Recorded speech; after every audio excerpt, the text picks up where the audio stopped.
Salve galera, meu nome é Arrambe Ainá e hoje eu tô aqui para ler para vocês o título Papel da Cultura na Luta pela Independência de Amílcar Cabral. Vamos lá? Começa com a citação. Camaradas, eu jurei a mim mesmo, nunca ninguém me mobilizou, trabalhar para o meu povo. Eu jurei a mim mesmo que tenho que dar a minha vida, toda a minha energia, toda a minha coragem, toda a capacidade que posso ter como homem, até o dia em que morrer, ao serviço do meu povo, na Guiné e Cabo Verde, ao serviço da causa da humanidade, para dar a minha contribuição, na medida do possível, para a vida do homem se tornar melhor no mundo. Este é que é o meu trabalho. Amílcar Cabral.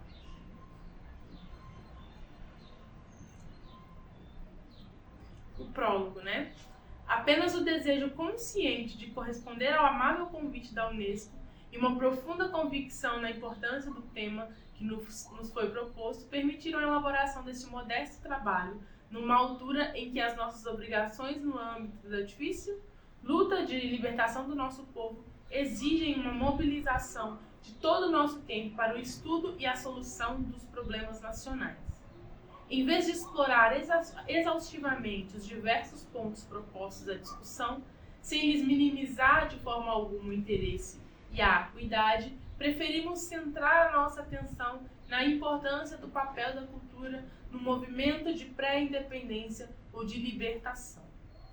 Não dispondo, evidentemente, de tempo para manusear livros e documentos que nos teriam com certeza permitido fundamentar e enriquecer o conteúdo do nosso trabalho. Limitamos-nos praticamente a transmitir o resultado da nossa experiência e das nossas observações, tanto no âmbito da nossa luta como no estudo das outras lutas contra o domínio imperialista. Na parte que especificamente se refere ao papel da cultura no movimento da libertação, utilizamos e desenvolvemos algumas ideias e das considerações contidas na conferência que fizemos em fevereiro de 1970 na Universidade de Siracusa, Estados Unidos, subordinada ao tema Libertação Nacional e Cultura. É inútil recordar que as condições em que este trabalho foi escrito, aliadas às limitações dos nossos conhecimentos, fazem com que tenha deficiência que a generosidade do leitor saberá, se não desculpar, pelo menos compreender. No entanto, se conseguimos convencê-lo ou reforçar suas convicções da importância decisiva da cultura na evolução do movimento de libertação, esse trabalho terá sido inútil. Pessoalmente, esperamos que a Unesco não tenha cometido um grave erro confundindo corajosamente o combatente investigador. O combate pela libertação e o progresso do povo é também, ou deve ser, um estudo permanente nos campos da educação, da ciência e da cultura. Junho de 1972. Introdução. A luta dos povos pela libertação nacional e pela independência contra o domínio imperialista tornou-se uma força imensa de progresso para a humanidade e constitui, sem dúvida, um dos traços essenciais da história do nosso tempo. Uma análise objetiva e sem paixão do imperialismo, enquanto fato ou fenômeno histórico natural, ou seja, necessário, no contexto do tipo de evolução econômico-política de uma grande parte da humanidade, revela que o domínio imperialista, com todo o seu cortejo de misérias, pilhagens, de crimes, de destruição de valores humanos e culturais, não foi senão uma realidade negativa. A imensa acumulação monopolista do capital numa meia dúzia de países do hemisfério norte, como resultado da pirataria, do saque dos bens e de outros povos, e da exploração desenfreada do trabalho desses povos, provocou o monopólio das colônias, a partilha do mundo e o domínio imperialista. Nos países ricos, o capital imperialista, sempre à procura de mais-valia, aumentou a capacidade criadora do homem, operou uma profunda transformação dos meios de produção, forças produtivas materiais, graças aos progressos acelerados da ciência, da técnica e da tecnologia acentuou a socialização do trabalho e permitiu em considerável escala o ascenso de vastas camadas da população. Nos países colonizados, onde a colonização bloqueou, em geral, o processo histórico do desenvolvimento dos povos dominados, quando não procedeu à sua eliminação radical ou progressiva, o capital imperialista impôs novos tipos de relações no seio da sociedade autóctone, cuja estrutura se tornou mais complexa, suscitou, fomentou, envenenou ou resolveu contradições e conflitos sociais. Introduziu particularmente com o ciclo da moeda e o desenvolvimento do mercado interno e externo novos elementos na economia. Levou sob influência de um novo tipo de dominação de classe, colonialista e racista, ao nascimento de novas nações a partir de grupos humanos e de povos que se encontravam em estados diversos de desenvolvimento histórico. É certo que o imperialismo, como um capital em ação, não cumpriu nos países estrangeiros dominados a missão histórica que realizou nos países ricos. Não é defender o domínio imperialista reconhecer que deu novos mundos ao mundo, cuja dimensão reduziu, que revelou para as novas fases de desenvolvimento das sociedades humanas e, a despeito ou por causa dos preconceitos, das discriminações, dos crimes aos quais deu lugar. Contribuiu para dar um conhecimento mais profundo da humanidade como um todo em movimento, como uma unidade na diversidade complexa nas características de seu desenvolvimento. O domínio imperialista sobre diversos continentes favoreceu uma confrontação multilateral e progressiva, por vezes abrupta, não só entre homens diferentes, mas também entre sociedades diferentes, tanto pelas características somáticas das populações, como principalmente pelo grau e tipo de seu desenvolvimento histórico, pelo nível das forças produtivas, pelos dados essenciais da estrutura social e pela cultura. A prática do domínio imperialista, a sua afirmação ou negação, exigiu e exige ainda o conhecimento mais ou menos correto do objetivo dominado, da realidade histórica, econômica, social e cultural, no seio da qual ele se move, conhecendo esse que se exprime necessariamente em termos de comparação com o sujeito dominador e com a própria realidade histórica. Um tal conhecimento é uma necessidade imperiosa da prática do domínio imperialista que resulta da confrontação, em geral violenta, de duas identidades distintas no seu conteúdo histórico e antagônicas nas suas funções. A procura de um tal conhecimento, tanto para defender como para contestar o domínio imperialista, contribuiu para o enriquecimento geral das ciências humanas e sociais.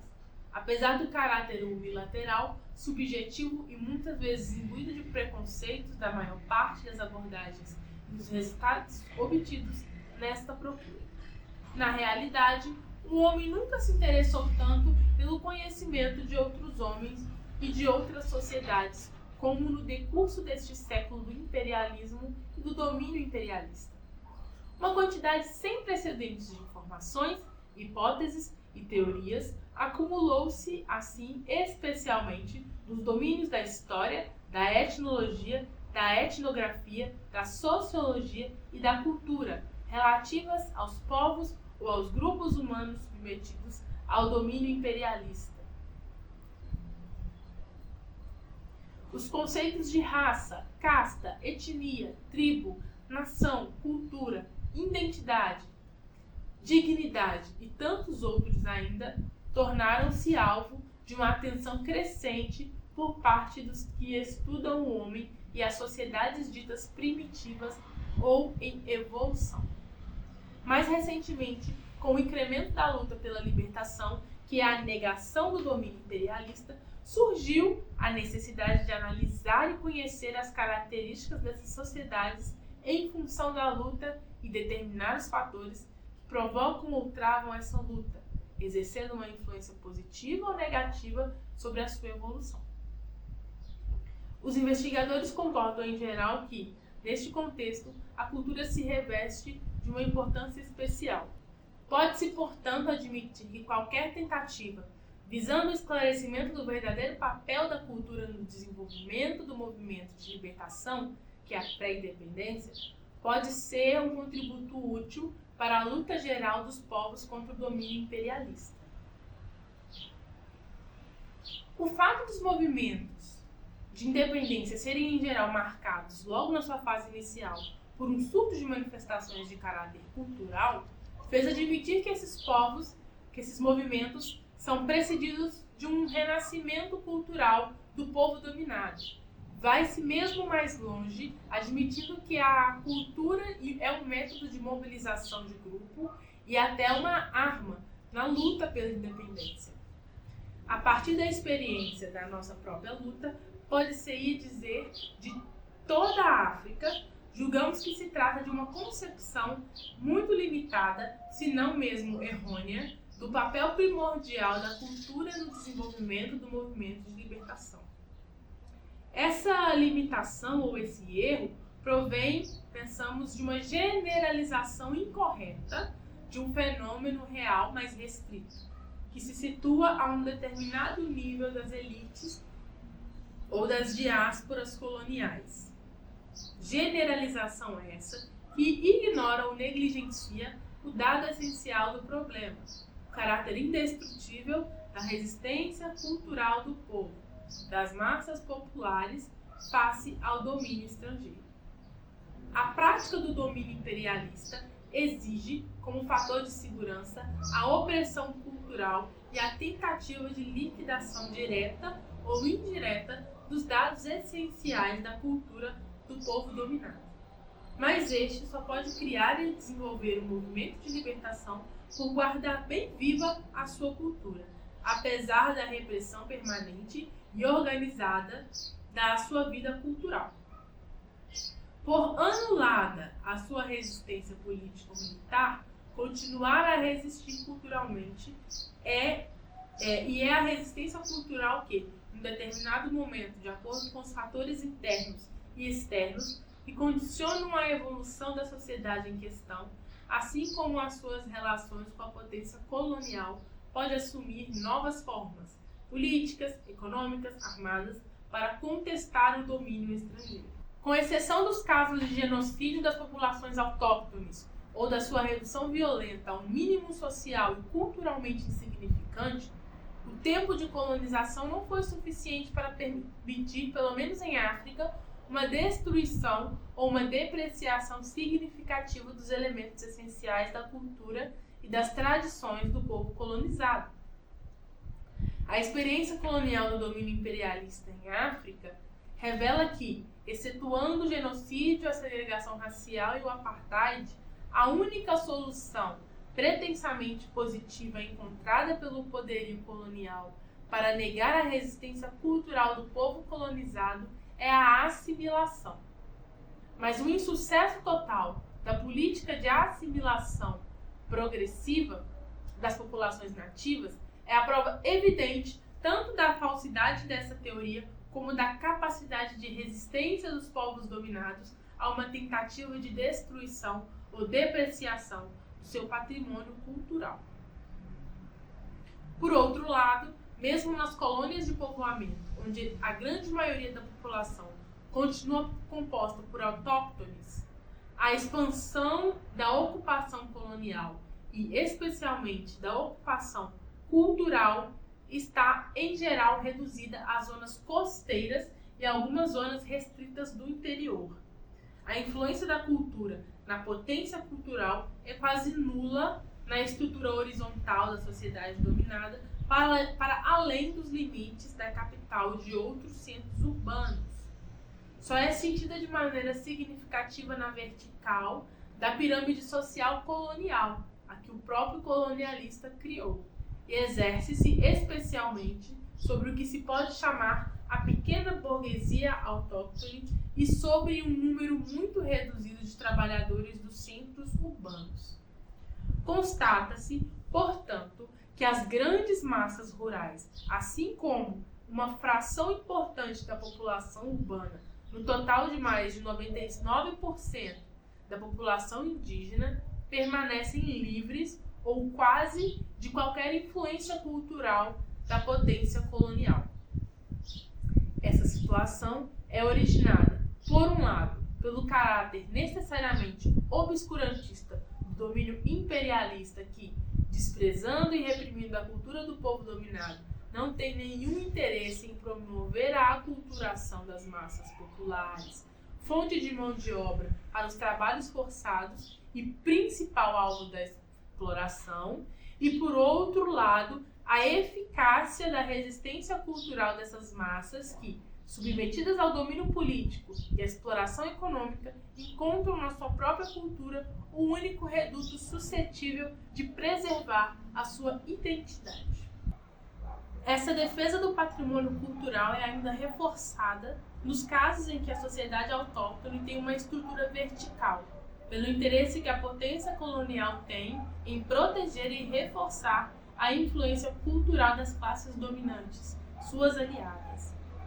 O que se disse anteriormente implica que, não só para as massas populares do país dominado, para as classes ou camadas sociais trabalhadoras dos campos e das cidades, mas também para as classes dominantes autóctones, chefes tradicionais, famílias nobres, autoridades religiosas, não há, em geral, destruição ou depreciação significativa da cultura e das tradições.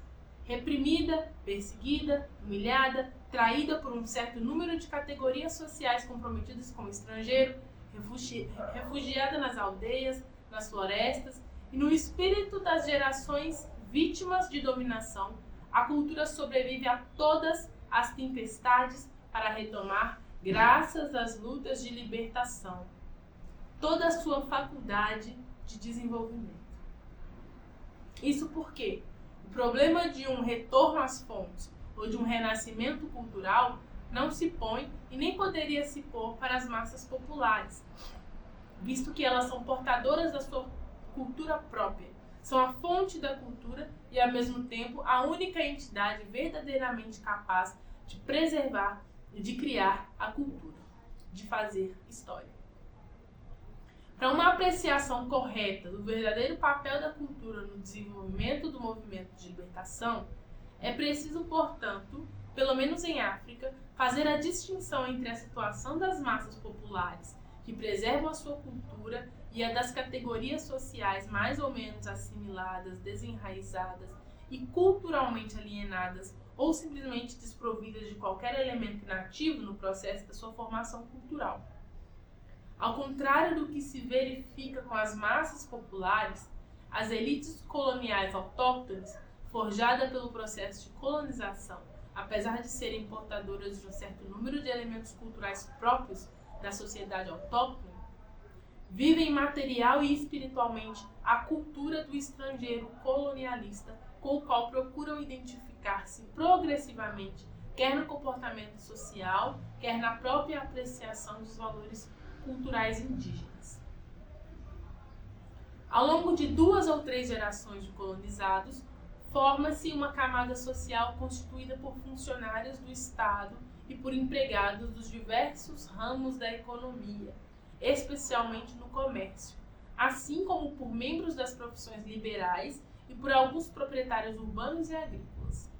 Essa nova classe, a pequena burguesia autóctone, forjada pelo domínio estrangeiro e indispensável ao sistema de exploração colonial, situa-se entre as massas populares trabalhadoras do campo e dos centros urbanos e a minoria de representantes locais da classe dominante estrangeira.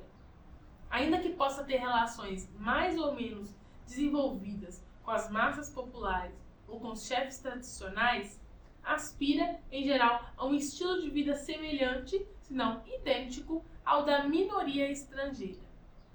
Simultaneamente, enquanto limita as suas relações com as massas, tenta integrar-se nessa minoria, ainda que muitas vezes em detrimento dos laços familiares ou étnicos e sempre graças a esforços individuais. Mas não chega, quaisquer que sejam as exceções aparentes, a franquear as barreiras impostas pelo sistema. está prisioneiro das contradições de realidade cultural e social em que vive, porque não pode fugir, na paz colonial, a sua condição de classe marginal ou marginalizada. Essa marginalidade constitui tanto localmente como no seio das diásporas implantadas na metrópole colonialista o drama sociocultural das elites coloniais ou da pequena burguesia indígena, vivido mais ou menos intensamente segundo as circunstâncias materiais e o nível de aculturação, mas sempre no plano individual, não coletivo. É no contexto desse drama cotidiano, sob pano de fundo da confrontação, geralmente violenta entre as massas populares e a classe colonial dominante, que surge e se desenvolve na pequena burguesia indígena um sentimento de amargura ou um complexo de frustração e, paralelamente, uma necessidade urgente de que ela toma pouco a pouco consciência, de contestar a sua marginalidade, de descobrir alguma identidade, resultante do fracasso da tentativa de identificação com a classe dominante estrangeira, para a qual é impulsionada tanto pelos seus elementos essenciais de sua formação cultural, como pelas suas aspirações sociais. Essa necessidade de libertação do complexo de frustração e de marginalidade leva a pequena burguesia autóctone a voltar-se para o outro polo do conflito sociocultural do seio no qual vive. As massas populares indígenas procurando uma identidade. Como vimos, a sociedade dominada por estar vencida, oprimida, reprimida nos planos econômicos e políticos, preserva, apesar de todas as tentativas de destruição da potência colonial, o essencial de sua cultura e continua sua resistência cultural, que é indestrutível. Só no domínio cultural, a pequena burguesia autóctone pode tentar satisfazer essa necessidade de libertação e de conquista de uma identidade. Daí o retorno às fontes, que parece tanto mais imperioso quanto o isolamento da pequena burguesia ou das elites nativas for grande, e quando o seu sentimento ou complexo de frustração for agudo, como em relação às diásporas africanas implantadas nas metrópoles colonialistas e racistas. Não é, pois, por acaso que teorias ou movimentos tais como o panafricanismo e a negritude, duas expressões pertinentes do regresso às fontes, baseadas principalmente no postulado da identidade cultural de todos os africanos negros, foram concebidas em espaços culturais distintos dos da África negra. Mais recentemente, a reivindicação feita pelos negros americanos de uma identidade africana é outra manifestação, talvez desesperada, de uma tentativa de retorno às fontes, embora nitidamente influenciada por uma realidade nova, a conquista da independência política pela grande maioria dos povos africanos. Caracteriza-se principalmente nos seus aspectos visíveis, pela manifestação, muitas vezes ostentatória, de um desejo mais ou menos consciente de identificação cultural. Mas o retorno às fontes não é e nem pode ser em si próprio um ato de luta contra o domínio estrangeiro, colonialista ou racista, e já não significa necessariamente um retorno às tradições.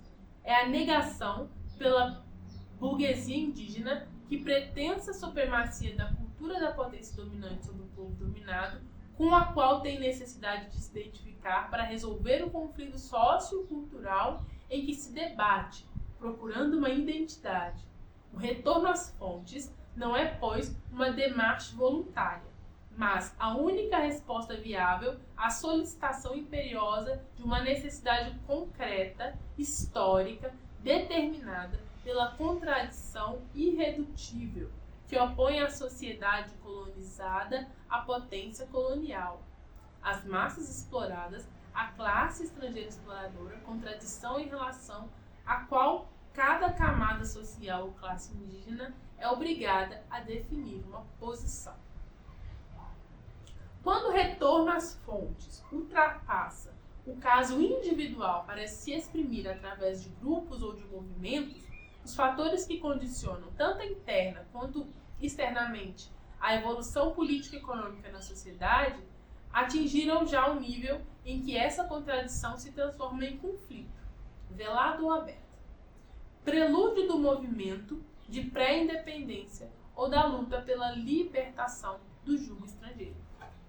Assim, o retorno às fontes só é historicamente consequente se implicar não apenas um comprometimento real na luta pela independência, mas também uma identificação total e definitiva com as aspirações das massas populares, que não contestam somente a cultura do estrangeiro, mas ainda globalmente o domínio estrangeiro.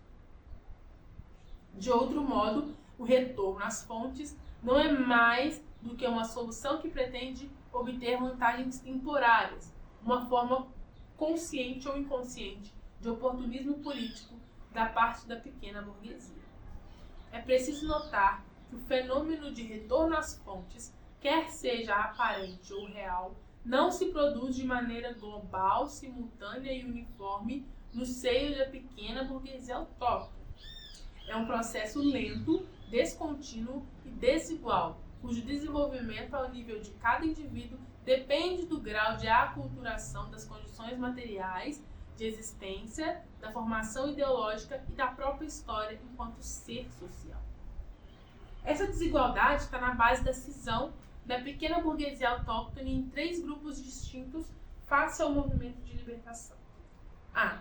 Uma primeira minoria que, apesar de desejar o fim da dominação estrangeira, se prende à classe colonial dominante e se opõe abertamente a esse movimento para defender a sua segurança social. B. Uma minoria de elementos hesitantes ou indecisos. C. Uma segunda minoria cujos elementos participam na criação e na direção do movimento de libertação, que são o principal elemento de fecundação. Mas esse último, que desempenha um papel decisivo no desenvolvimento do movimento da pré-independência, não consegue identificar-se verdadeiramente com as massas populares, com a sua cultura e suas aspirações, senão através da luta, dependendo do grau dessa identificação e da forma ou das formas de luta, do conteúdo ideológico do movimento e do nível de consciência. O principal problema do movimento é a identificação de uma parte da pequena burguesia nativa com as massas populares contra a ação destrutiva do domínio imperialista, as massas populares e distinta da potência colonial. Parece, portanto, interessante determinar que não é possível, porque quando e a que níveis de sociedade dominada e, portanto, a necessidade de afirmar ou de reafirmar no âmbito do movimento de pré-independência uma identidade diferente e distinta daquela da potência colonial.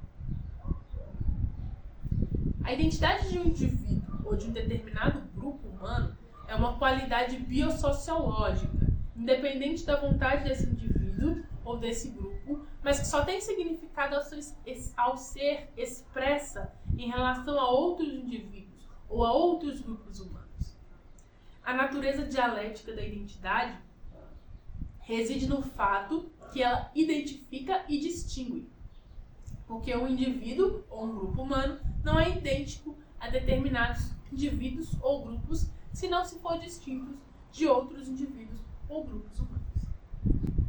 A definição de uma identidade individual ou coletiva é, portanto, simultaneamente a afirmação e a negação de um determinado número de características que definem indivíduos ou coletividades em função de coordenadas históricas, biológicas e sociológicas, em dado momento da sua evolução. Com efeito, a identidade não é uma qualidade mutável, precisamente porque os dados biológicos que a definem estão em permanente evolução. Quer biológica, quer sociologicamente, não existem no tempo dois seres, individuais ou coletivos, absolutamente idênticos ou absolutamente distintos. Porque é sempre possível encontrar características que se distinguam ou que os identificam. Da mesma forma, a identidade de um ser é sempre uma qualidade relativa, não exata, mesmo circunstancial, porque a sua definição exige uma seleção mais ou menos rigorosa ou restritiva das características biológicas e sociológicas do ser em questão. É preciso notar que, no binômio fundamental da definição da identidade, o sociológico é mais determinante que o biológico. Com efeito, se é certo que o elemento biológico, patrimônio genético, é a base material indispensável à existência e à comunidade evolutiva da identidade. Não deixa de ser um fato que o elemento sociológico é o fator que, dando-lhe um conteúdo e uma forma, imprime significado objetivo a essa qualidade, permitindo a confrontação ou a comparação entre indivíduos ou entre grupos de indivíduos. Para uma definição integral de identidade, a caracterização do elemento biológico é indispensável, mas não implica uma identificação no plano sociológico, enquanto dois seres ou mais sociologicamente idênticos têm necessariamente uma identidade semelhante no plano biológico. Esse fato revela, por um lado, a supremacia da vida social sobre a vida individual, porque a sociedade humana, por exemplo, é uma forma superior de vida, sugere, por outro lado, a necessidade de não confundir a apreciação da identidade, a identidade original, em que o elemento biológico é a determinante principal, com a identidade atual, na qual a determinante principal é o elemento sociológico. É evidente que a identidade que é necessário ter em consideração em um determinado momento da evolução de um ser, individual ou coletivo, é a identidade atual e qualquer apreciação desse ser feita unicamente com base na sua identidade original está incompleta, parcial e imbuída de preconceitos. Tendo em conta que esquece ou ignora a influência decisiva da realidade social, material e espiritual sobre o conteúdo e a forma da identidade. Na formação e desenvolvimento da identidade individual ou coletiva, a realidade social é um agente objetivo resultante dos fatores econômicos, políticos, sociais e culturais que caracterizam a evolução ou a história da sociedade em questão. Se considerarmos que, entre esses fatores, o econômico é fundamental, podemos afirmar que a identidade é, de certa maneira, a expressão de uma realidade econômica. Essa realidade, sejam quais forem os meios geográficos e a via de desenvolvimento da sociedade, é definida pelo nível das forças produtivas, relação entre o homem e a natureza, e pelo modo de produção, relação entre os homens ou as categorias de homens no seio da mesma sociedade. Mas se admitirmos que a cultura é a síntese dinâmica da realidade material e espiritual da sociedade e exprime as relações tanto entre homem e natureza como entre as diferentes categorias de homens no seio de uma mesma sociedade, podemos afirmar que a identidade é, a nível individual ou coletivo e para além da realidade econômica, a expressão de uma cultura. É por isso que atribuir, reconhecer, afirmar a identidade de um indivíduo ou de um grupo humano é, acima de tudo, situar esse indivíduo ou grupo no âmbito de uma cultura. Ora, como todos sabem, a base principal da cultura é, em todas as sociedades, a estrutura social. Parece, pois, lícito concluir que a possibilidade de um determinado grupo preservar ou perder a sua identidade face ao domínio estrangeiro depende do grau de destruição verificada na sua estrutura social por esse mesmo domínio. Quanto à ação dos efeitos do domínio imperialista sobre a estrutura social do povo dominado, importa considerar aqui o caso do colonialismo clássico, de que o movimento de pré-independência é a contestação. Nesse caso, seja qual for o grau de desenvolvimento histórico da sociedade dominada, a estrutura social pode sofrer as seguintes ações e efeitos. A. Destruição total, com a liquidação imediata ou progressiva da população indígena, ou a sua substituição consequente por uma população halógena. B. Destruição parcial, com a fixação de uma população halógena mais ou menos numerosa. C. Conservação aparente, condicionada pela reclusão da sociedade autóctone em zonas geográficas ou reservas próprias, geralmente desprovidas de possibilidades de vida, com implantação maciça de uma população halógena.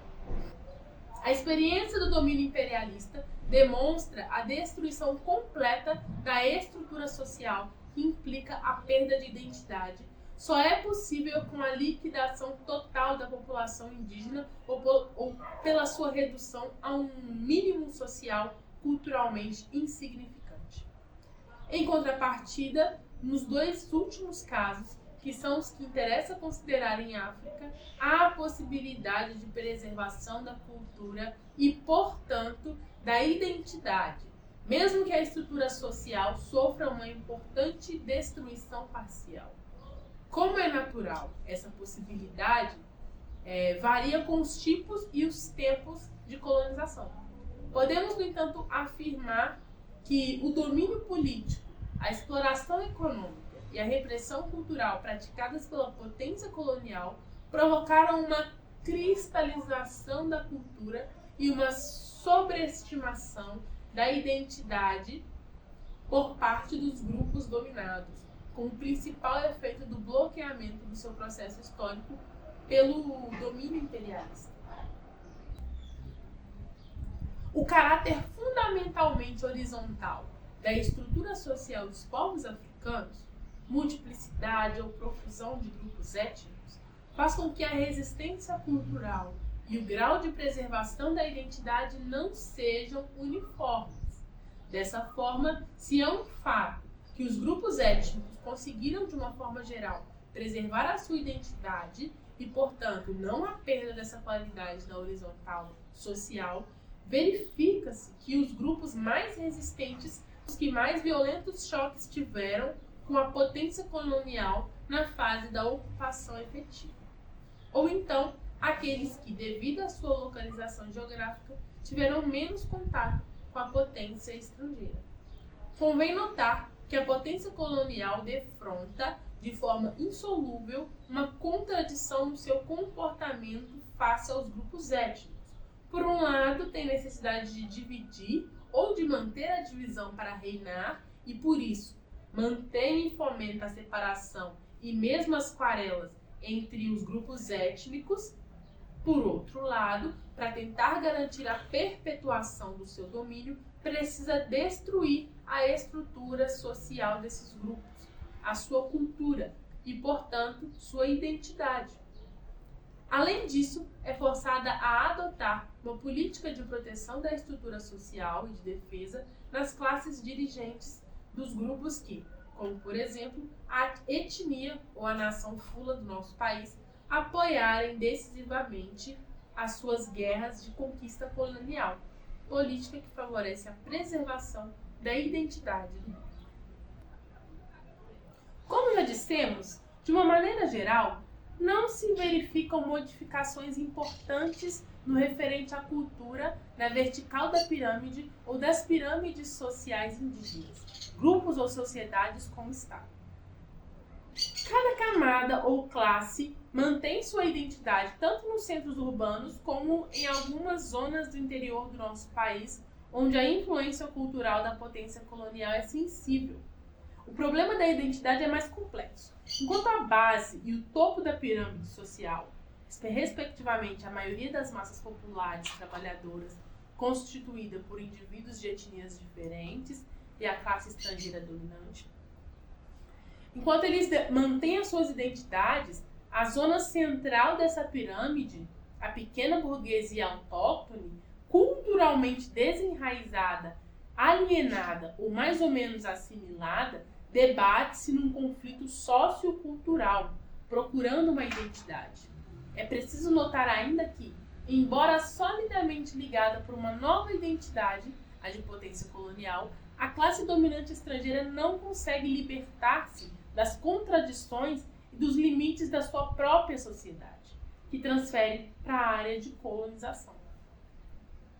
Quando, por ação de uma minoria da pequena burguesia autóctone, aliada às massas populares indígenas, se desencadeia um movimento de pré-independência.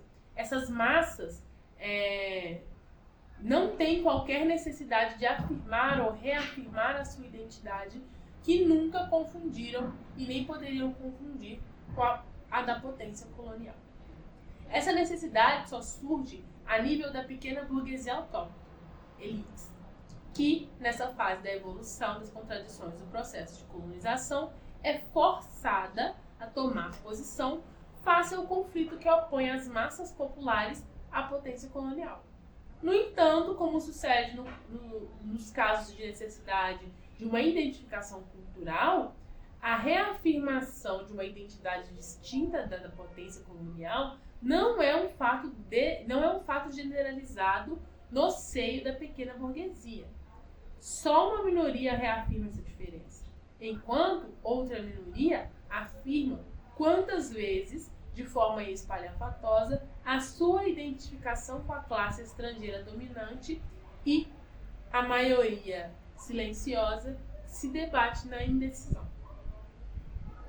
É importante observar ainda que, mesmo no seio da parte da pequena burguesia que reafirma uma identidade distinta da potência colonial e, portanto, idêntica às massas populares, essa reafirmação nem sempre se realiza da mesma forma. Parte dessa minoria, integrada no movimento de pré-independência, utiliza dados culturais estrangeiros para exprimir, recorrendo principalmente à literatura e às artes, mas a descoberta da sua identidade do que as aspirações e os sofrimentos das massas populares lhes servem de tema. E como utiliza precisamente para essa expressão a linguagem? A língua da potência colonial só excepcionalmente consegue influenciar as massas populares, em geral iletradas e familiarizadas com outras formas de expressão artística.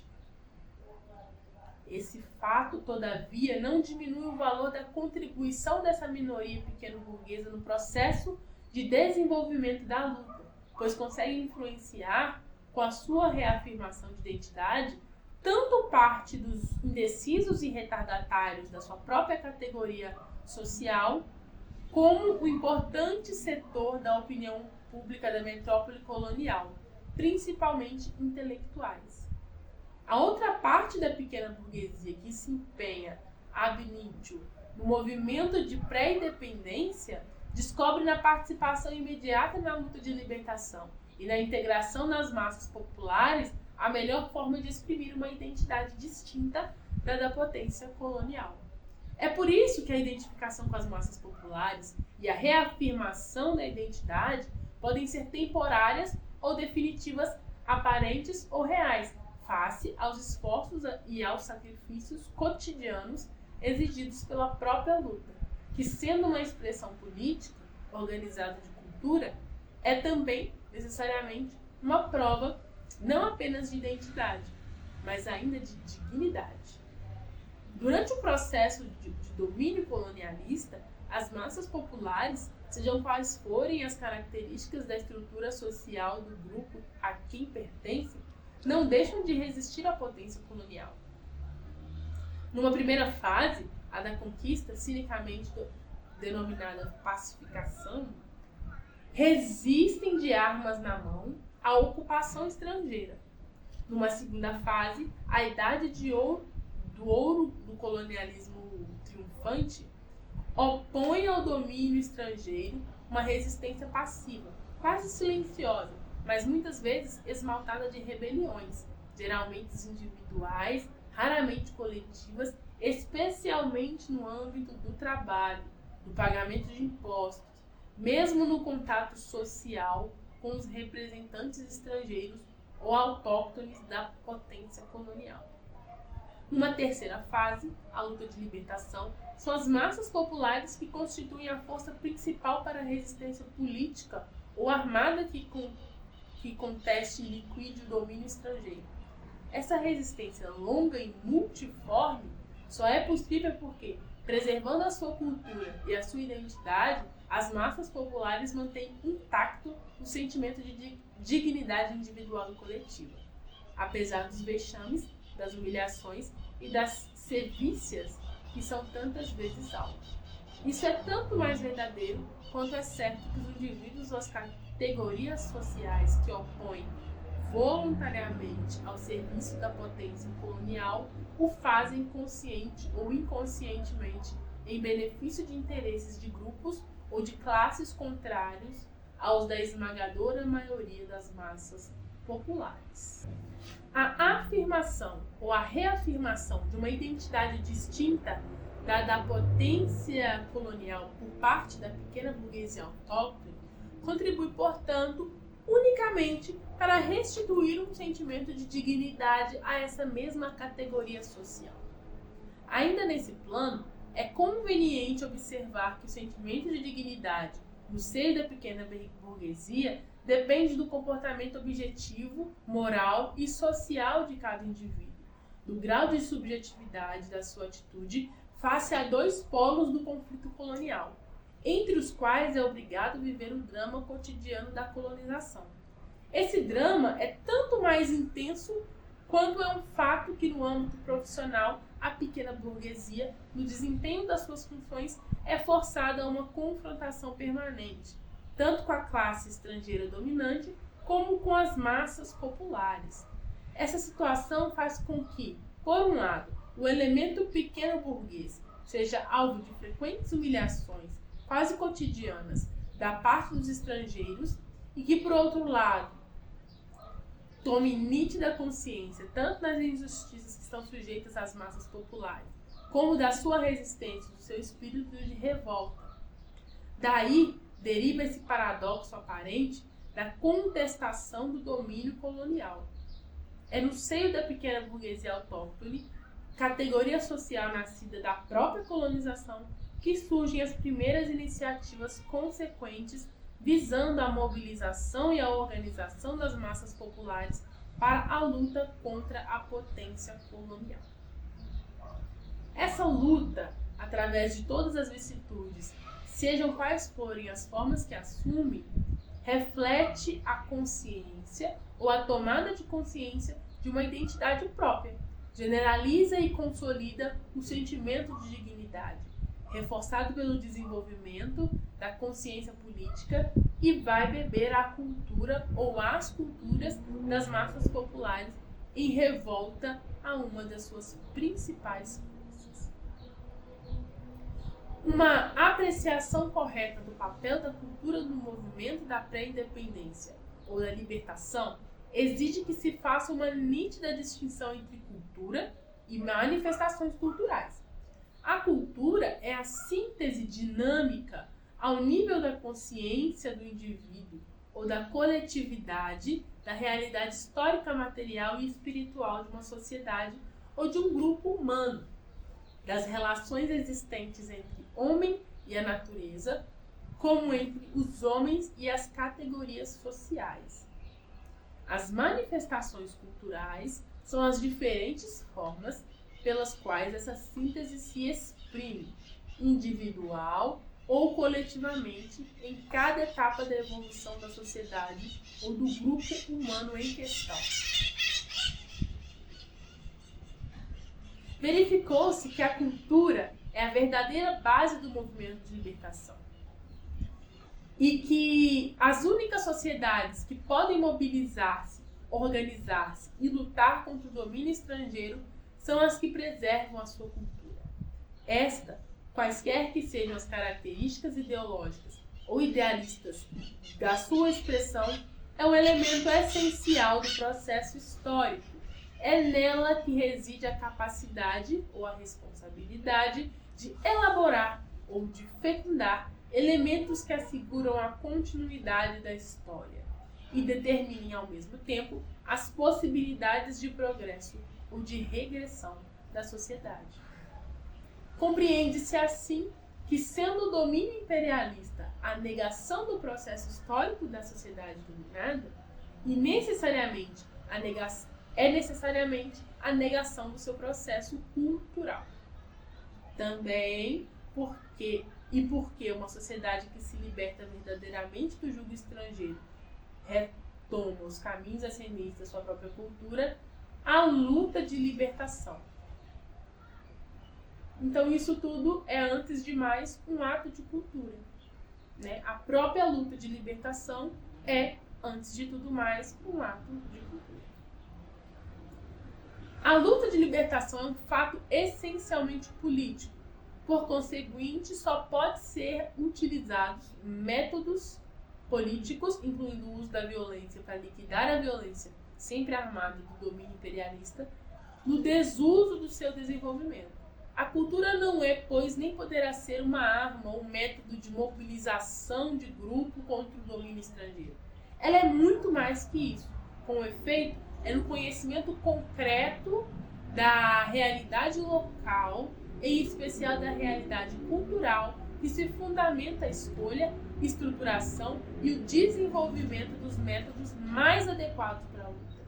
Daí, a necessidade para o movimento de libertação de conceder uma importância primordial, não só às características gerais da cultura da sociedade dominada, mas também as de cada categoria social.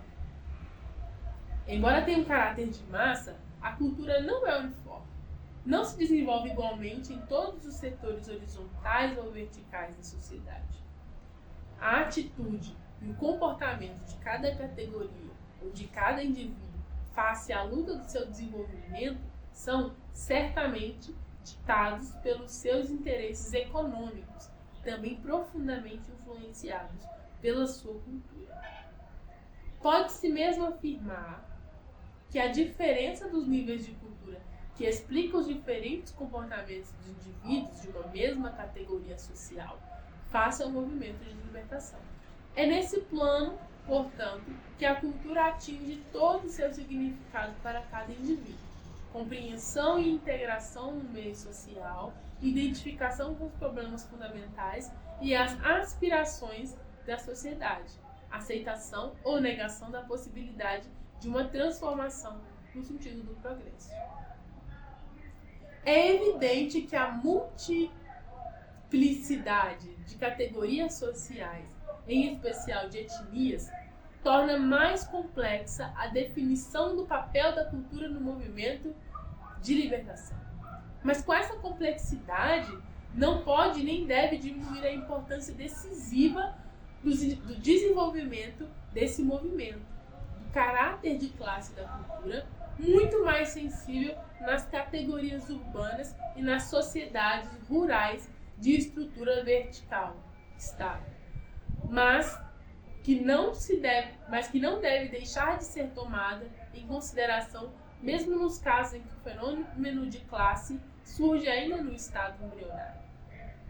A experiência demonstra que, perante a necessidade de uma opção política exigida pela contestação do domínio estrangeiro, as categorias privilegiadas, na sua maioria, colocam seus interesses imediatos de classe acima dos interesses de grupo ou da sociedade contra as aspirações das massas populares. Na apreciação do papel da cultura no movimento de libertação, é conveniente não esquecer que a cultura, como resultante e determinante da história, comporta elementos essenciais e secundários, forças e fraquezas, virtudes e defeitos, aspectos positivos, fatores de progresso e de estagnação ou mesmo de regressão. Em suma, contradição e mesmo conflitos. Seja qual for a complexidade desse panorama cultural, o movimento de libertação tem necessidade de nele localizar e definir os dados contraditórios para preservar os valores positivos. efetuar a confluência desses valores no sentido da luta e no âmbito de uma nova dimensão, a dimensão nacional. É preciso, no entanto, notar que só no discurso da luta a complexidade e a importância dos problemas culturais surgem em toda a vastidão, o que obriga frequentemente a adaptações e correções sucessivas da estratégia e das táticas em função de realidades que só a luta pode revelar.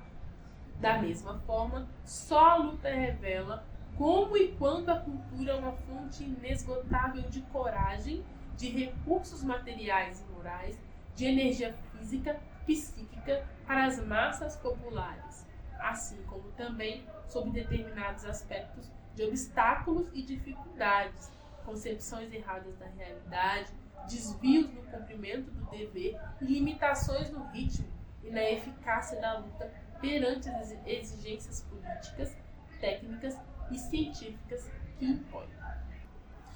Tudo isso implica uma permanente confrontação, tanto entre os diferentes elementos da cultura, como entre esta e as exigências da luta. Desenvolve-se assim uma ação recíproca entre a cultura e a luta.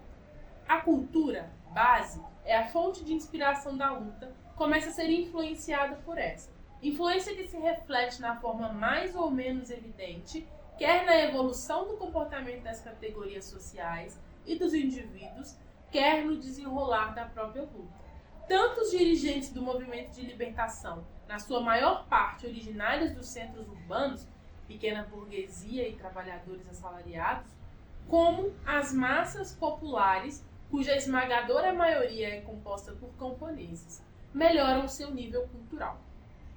Maior conhecimento das realidades do país, libertação de complexos e preconceitos de classe, alargamento do universo, no qual evoluem destruição de barreiras étnicas, reforço da consciência política, integração no país e no mundo, etc. Qualquer que seja a sua forma, a luta exige a mobilização e a organização de uma maioria significativa da população. A unidade política e moral das diversas categorias sociais, a liquidação progressiva dos vestígios da mentalidade tribal e feudal, a recusa das regras e dos tabus sociais e religiosos incompatíveis com o caráter racional e nacional do movimento de libertação, e opera ainda muitas outras modificações profundas na vida das populações. Isso é tanto mais autêntico quanto é certo que a dinâmica da luta exige também a prática da democracia, da crítica e da autocrítica, a participação crescente das populações na gestão da sua vida.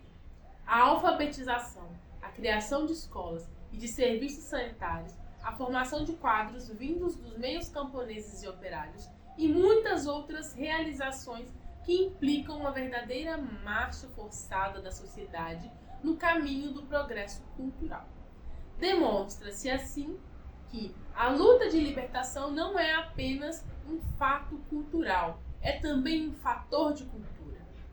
No seio da sociedade indígena, as influências na luta refletem-se também nos resultados multilaterais das realizações acima mencionadas, assim como no desenvolvimento e ou sobre a consolidação da consciência nacional. A ação confluente do movimento de libertação do plano cultural leva à criação de uma lenta, mas sólida unidade cultural de natureza simbiótica.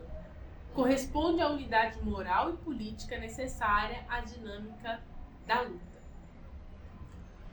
Com a ruptura do hermetismo de grupo, a agressividade de caráter racial, tribal ou étnico tende a desaparecer progressivamente para dar lugar à compreensão, à solidariedade e ao respeito mútuo entre os diversos setores horizontais da sociedade, unidos e identificados na luta e no destino comum face ao domínio estrangeiro. Sentimentos esses que as massas populares tomam facilmente consciência se o oportunismo político característico das chamadas sociais médias não vier perturbar esse processo. Constata-se igualmente o reforço da identidade de grupo e um correspondente avivar da dignidade. Esses fatores em nada prejudicam a estruturação e movimento do conjunto social no sentido de um avanço harmonioso e em função de novas coordenadas históricas, as da dimensão nacional, de que só uma ação política intensiva e eficaz, elemento essencial da luta, pode definir a trajetória e os limites e garantir a continuidade. Entre os representantes do poder colonial e na opinião metropolitana, a luta de liberação, provativa da cultura da identidade e da dignidade do povo da colônia, criou um primeiro sentimento geral de espanto, surpresa e incredulidade. Uma vez superado esse sentimento, que é fruto de preconceitos ou da deformação sistemática que caracteriza a informação colonialista, as reações variam segundo os interesses e as opções políticas e o grau de cristalização de uma mentalidade colonialista ou racista das diferentes categorias sociais, isso é, dos indivíduos. Os progressos da luta e os sacrifícios impostos pela necessidade de exercer uma repressão colonialista, policial e ou militar provocam na opinião metropolitana uma cisão que se traduz por tomadas de posições diferentes ou até divergentes e pela emergência de novas contradições políticas e sociais. A partir do momento em que a luta se empenha como um fato irreversível, e mesmo que os meios utilizados para dominar sejam muito grandes, opera-se uma mudança qualitativa na opinião metropolitana que, na sua maioria, aceita progressivamente a possibilidade, ou mesmo a fatalidade, da independência da colônia. Uma tal mudança traduz o reconhecimento consciente ou não do fato de o povo colonizado em luta ter uma identidade e uma cultura próprias. E isso, apesar do fato de uma minoria ativa, agarrada a seus interesses e a seus preconceitos, continuar todo o conflito a recusar o direito à independência, a não admitir a equivalência das culturas que este implica. Equivalência que, numa etapa decisiva do conflito, é implicitamente reconhecida ou aceite, mesmo pela potência colonial, quando, para desviar a luta dos seus objetivos, aplica uma política demagógica de promoção econômica e social, de desenvolvimento cultural, baseado na personalidade própria do povo colonizado, recorrendo, no plano político, às novas formas de domínio. Com efeito, se o neocolonialismo é, acima de tudo, a continuação do domínio econômico imperialista, disfarçado por uma direção política autóctone, é também o reconhecimento tácito pela potência colonial do fato do povo que ela domina e explora ter a sua própria identidade, a qual exige uma direção política própria para a satisfação de uma necessidade cultural. De notar também que, aceitando a existência de uma identidade, de uma cultura do povo colonizado e, portanto, seu direito inalienável à autodeterminação, à independência, a opinião metropolitana, ou pelo menos uma parte importante dessa opinião, reflete um progresso significativo de ordem cultural e liberta-se de um elemento negativo da sua cultura, o preconceito da supremacia da nação colonizadora sobre a nação colonizadora. Esse progresso pode ter consequências importantes, mesmo transcendentes, na via e na evolução política da potência imperialista ou colonial, como provam alguns fatos da história recente ou mesmo atual das lutas dos povos contra o domínio estrangeiro.